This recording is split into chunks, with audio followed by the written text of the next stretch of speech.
Hello, it's Miss Check again. I was going to go ahead and do 2 videos this week even though I started on Thursday. So I wanted to go ahead and record it for you. So the book I chose to do next is one of the Ordinary People Change the World series, which in our room we've read quite a bit of these. This one is called I Am Walt Disney, which my friends know how much I love Disney, so I'm excited to read this with you. Okay. Here's him with Mickey Mouse.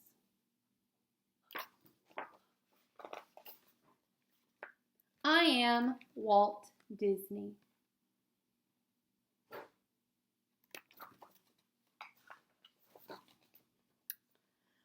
What's your happy place? Mine was a small town in Missouri called Marceline. My family moved here when I was 4 years old.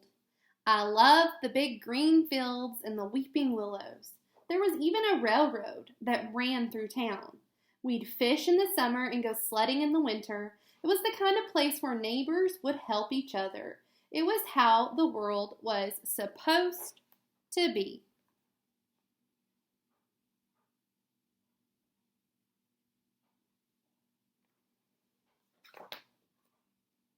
It's also where I saw a play called Peter Pan. I can fly, watch this! Soon after I played Peter Pan in our own school play. My older brother Roy ran the ropes, so no actor was ever more committed to his role. When I was growing up, our town seemed like a paradise. And the very best part of it was that my whole family was always around. One uncle was an engineer. Another uncle used to teach me all about plants. And my fancy Aunt Maggie used to bring me great gifts. Aunt Maggie's encouragement changed my life, especially because my dad didn't really support my drawing. Here you go, Walter, something for you to draw in. You're so good at it. You should do more of it. And then his dad said, "How are you ever going to make money with that?" "I don't know. I just like it," said Walt.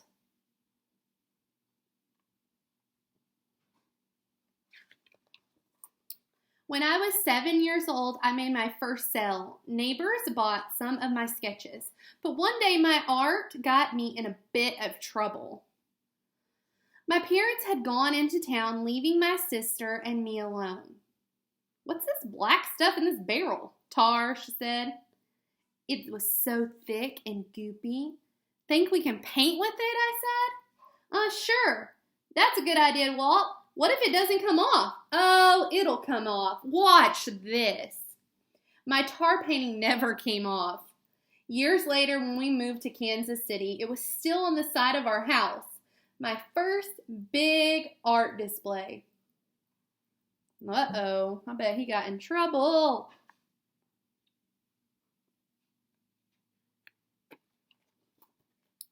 When I was 9, we left my town and moved away from the big green fields, the trains, and the close-knit community.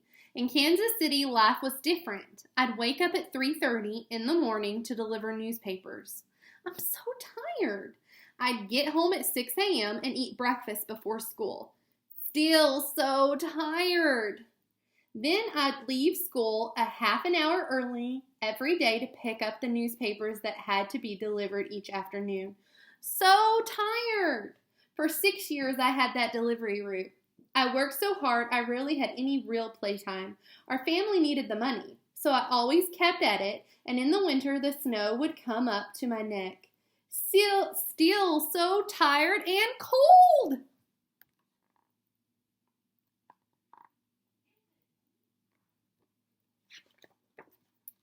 Fortunately, I found friends who understood me. In 5th grade, my neighbor, Walt, and I used to perform Charlie Chaplin.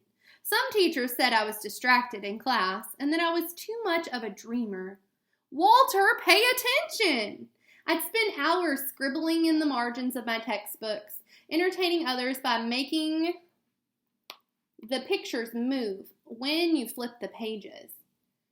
Drawing was my happy place. When someone made a clubhouse, I was the one who decorated it. I even decorated the local barber shop.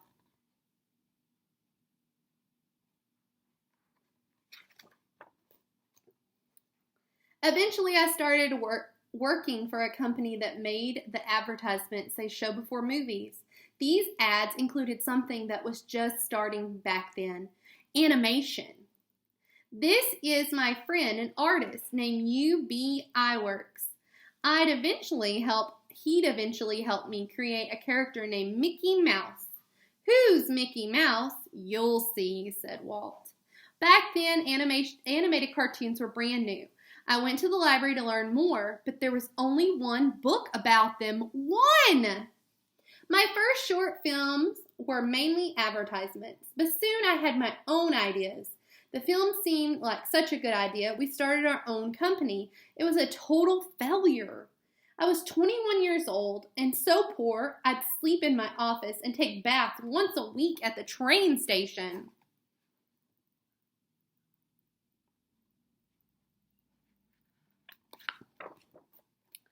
I never let it get me down. Determined as ever, I moved to California. UBI Works came in to help with the animation. Then we took on a new name, Walt Disney Studios. We were on our way to our best creation of all, Mortimer Mouse.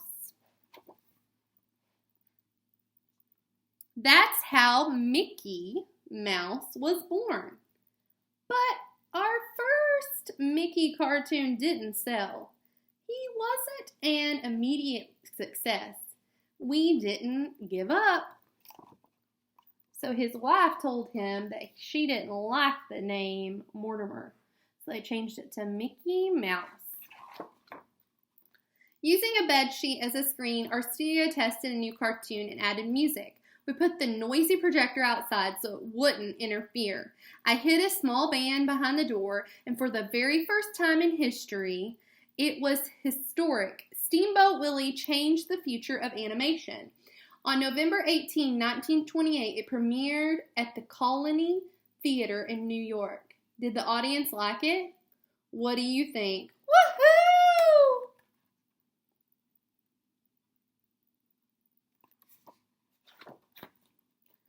But do you want to know the real secret of Mickey's success? Our animators. UBI Works and so many others brought Mickey to life. From the start, people loved our little mouse. They related to him. The world could feel scary, but in Mickey Mouse, audiences found a character who took them to their happy place.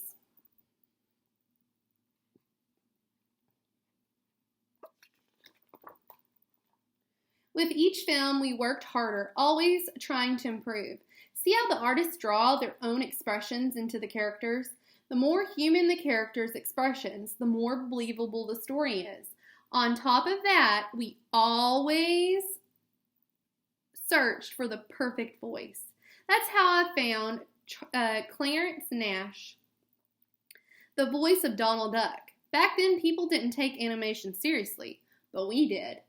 By 1934, I had one of the biggest ideas ever. Instead of just a short cartoon, we're going to do a full-length movie. It'll have a princess who loves animals and talks to them. And she lives with a wicked stepmother who's jealous of her.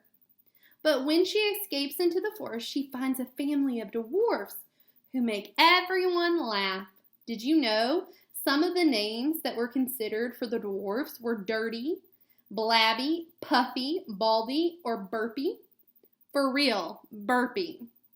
And in the end, through the love and dedication of her dwarf family, she lives happily ever after. For 3 hours, I acted out the entire movie, every single part. The only question was,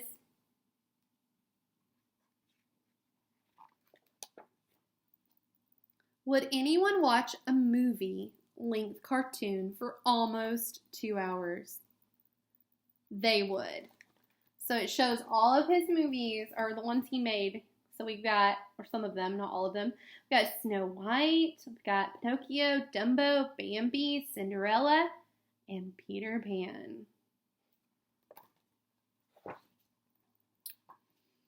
Over time, we made more than movies. On Sunday afternoons, I take my daughters to go to the Griffin Park merry-go-round.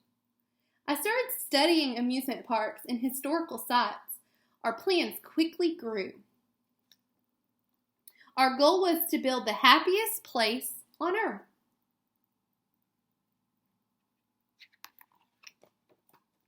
We called it Disneyland. On opening day, parts of the park ended in the dirt since we didn't have the money or the time to complete it by then. But to me, Disneyland would never be completed, not as long as there was imagination in the world.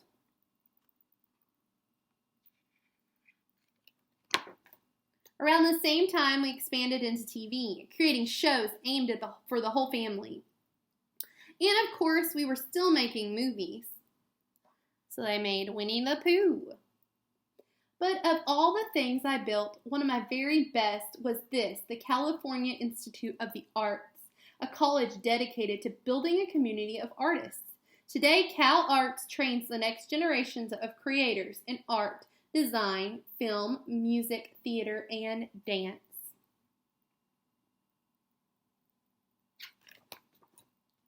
In my life, my best memories came from my childhood. Those were peaceful days, happy days. It wasn't a fantasy land. It was a real place with real people. So, when do you stop being a child? When do you stop dreaming? As Peter Pan taught me all those years ago, I think of the happiest things.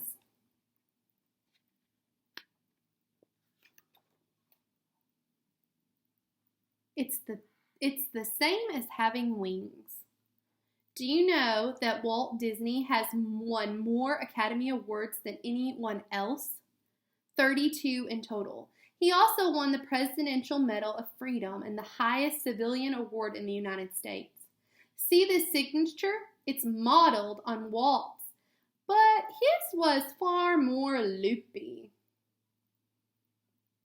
The author of this book surprises his kids once a year by driving straight to Walt Disney World instead of school. Ooh, y'all like that. For real. As Walt planned his Disney World, he also imagined a way to help cities.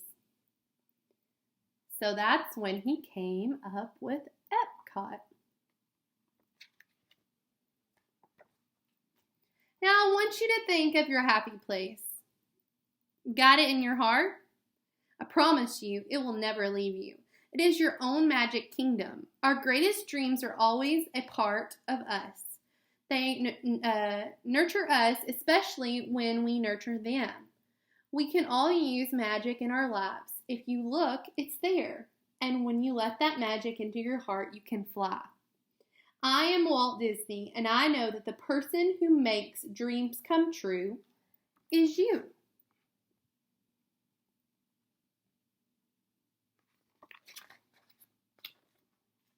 And then, of course, remember at the back of all of these books, it has our timeline. So we've got Walt and Mickey. We've got a picture of him.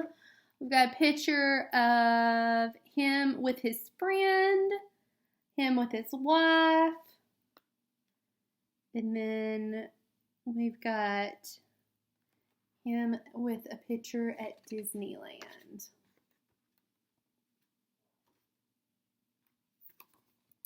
Okay, that's it. I hope you enjoyed this book.